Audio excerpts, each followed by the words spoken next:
तर भाजपाकडून पुण्यामध्ये देखील आंदोलन झालं आणि पुण्यामधल्या आंदोलनादरम्यान एक महिला संतप्त झालेली बघायला मिळाली। पेपरफुटी प्रकरणी भाजप का बोलत नाही असा प्रश्न या महिलेने केला।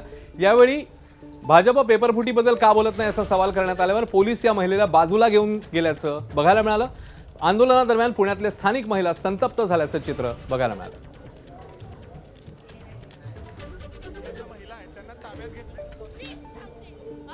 आणि कोणासाठी लढतात होते? पेपर फुटी झाली तिथं तुम्ही लक्ष घाला ना।